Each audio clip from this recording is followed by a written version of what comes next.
Good Tuesday morning. I'm Andrew, back in my backyard for our weekly garden update. It's a brisk morning in the Chicagoland area. It's about 64 degrees, gloomy skies, so you could watch the weather or you could watch me for your weekly weather. But I have a garden update for you, some nice progression, some things growing, some things not growing. So we're going to take a look and show you what's new in the garden box. All right, so here is the garden box that we've all known to come to love. Looking lush and kind of out of control. So show you some of the new veggies that are growing. The sugar snap peas, you see them here. Those are continuing to grow, getting nice and plump. I had a few last week with Leanne, pretty tasty. I had them raw. We see something's eating this guy, so we'll pick him off and throw him out. So there was one strategy of when you're growing things in the garden that you grow enough for you and for the other animal creatures. But I prefer I eat it first before the animals. So other things to take a look at: the kale. We see that's continuing to grow, so I'll probably harvest that for some lettuce and a salad tonight. Some rando flowers from the arugula still popping up in the garden box. This right here, I'm pretty sure that's a weed. I don't have anything else that looks like it, and it's not growing any flowers or vegetables or anything like that, so probably should just yank that out. The beets in here are still growing pretty well. I looked up this morning about how long it takes beets to grow, and it said 50 to 70 days. So we're probably at about the 30-day mark, so a little bit more to go on the beets. These leaves as well, I don't know what these are. These might be a weed. Same deal like the other. I know it's not spinach, so I don't know. It's kind of growing in the same area where I had all the lettuces planted. And then we have the string beans in here, and I was poking around as I get caught on the fence. I was poking around the other day. Dramatic reveal. Wait for it. And I posted a photo, but let's see if we can get nice and close. There are purple string beans. So the blend I got was a mix of purple, white, and green. So should be ready to eat some of those pretty soon. There are some green ones in here. So the purple flowers ended up producing purple beans. There's a little baby green one if you can see him. And then this monstrosity is zucchini. Hey Ryan, thanks for joining. And we see these big flowers. Those are zucchini blossoms.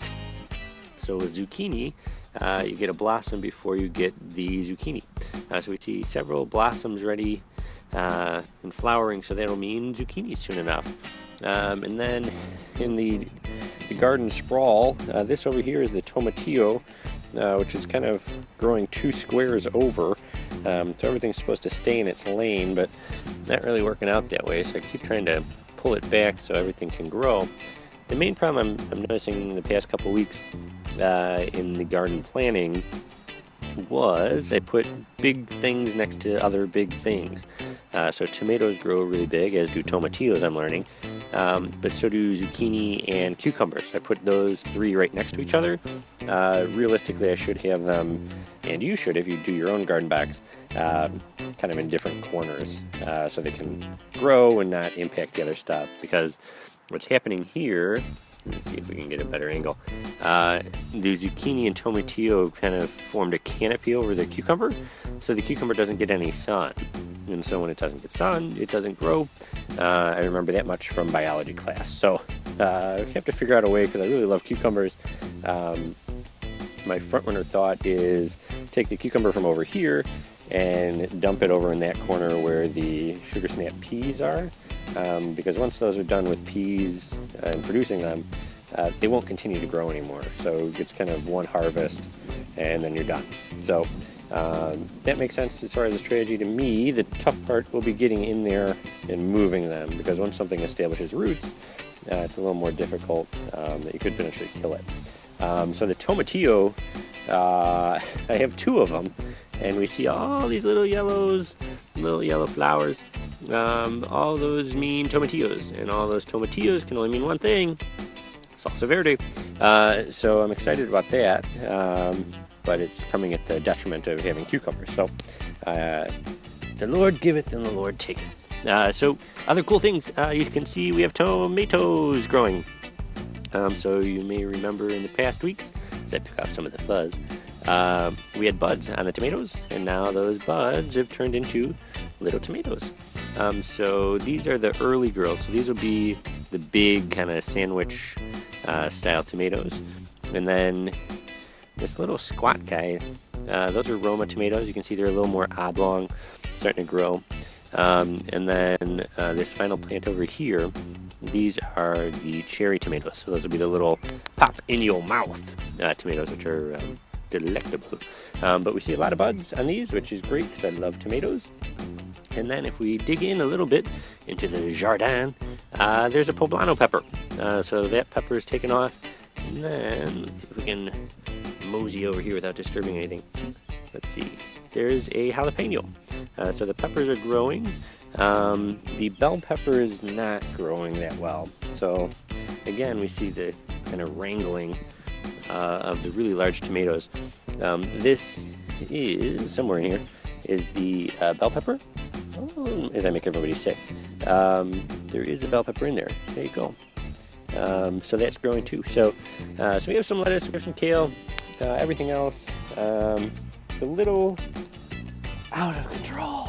But it'll be a good lesson this year, as it's the first year. And then there are a few other things, our little offshoot boxes. So we have the basil that's looking sickly and sad. I watered this morning, so it's oregano and basil in that little planter. I started more herbs in here because I love basil, and that won't be enough to make pesto. And then these are the tomatoes that I moved to this pot. My mom had suggested moving them to a different pot because this one's a clay pot and doesn't really have drainage. I didn't look all the way at the bottom, but I think she's correct because the dirt remains pretty wet, and you need proper drainage when you're growing stuff. Otherwise, the roots will kind of get waterlogged and the plant won't grow. So that's the garden update. Thank you everybody for joining. Be sure to leave some comments or questions, and I'll be sure to reply in the comments. Check out thebachelorBasics.com. I'll put this there as well. What else do I have coming up? Probably some blog posts to do in this week. We have to mow the lawn today. Excuse me as I burp up my breakfast. I have to cut up some carpet, cutting a rug in the non-traditional sense. My basement got some water damage from the big storm last week, and the garbage will not take the carpet square. So that's what will occupy my Tuesday. Hope yours is stellar. Tune in next week for more from the garden. Thanks for watching, everybody. Have a great day.